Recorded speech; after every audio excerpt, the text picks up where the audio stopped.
ration card পালো কোনো কামতে আৰু গাঁওবুঢ়া মৌজাদাৰৰ ইনকাম সাৰ্টিফিকেট নালাগে যে অৰুণোদয় আঁচনি আমি 2019 চনত আৰম্ভ কৰিছিলো প্ৰথম 830 টকা দিছিলো আৰু 20 লাখ পৰিয়ালক আমি দিছিলো তাৰ পিছত সৰকাৰ আহিলে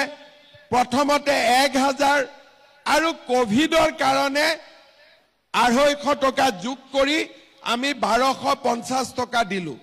কোভিড শেষ হৈ গল কিন্তু কোভিডৰ টকাটো এতিয়াও আমি কাটা নাই যেনেকে আছিল তেনেকে থাকিলে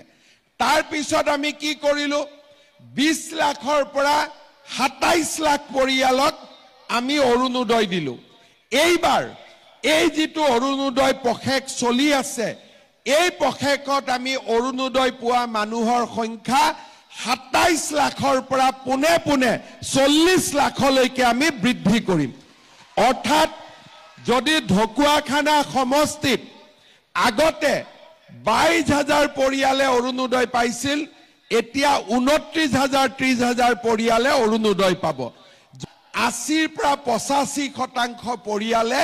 এইবাৰ অৰুণোদয় আঁচনি পাই যাব লাহে লাহে আপোনালোকে মোক আশীৰ্বাদ কৰি গৈ থাকিব আৰু আমি নতুন নতুন কাম কৰি কৰি গৈ থাকিম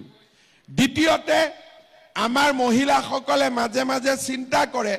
যে মুখ্যমন্ত্ৰীয়েটো আত্মসহায়ক গোটত 10000 টকা দিম বুলি কৈছিল এতিয়ালৈকে টকাটো আহা নাই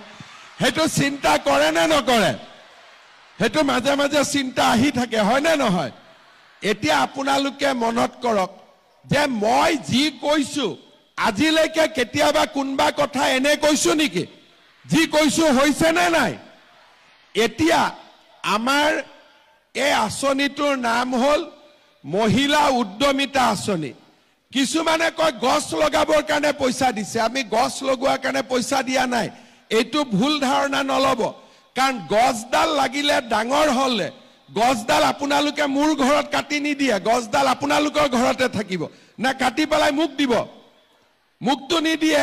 গতিকে এই গছডাল যদি সেগুন গছ ৰৈছে ডাঙৰ হলে তাৰ যি উপাৰ্জন হ'ব সেইটো আপোনালোকে পাব আৰু আপোনালোকক গছডাল ৰুবৰ কাৰণে মই উৎসাহ দিয়াৰ কাৰণে মোক উল্টাই আপোনালোকে পিঠা তিঠা খোৱাবহে লাগে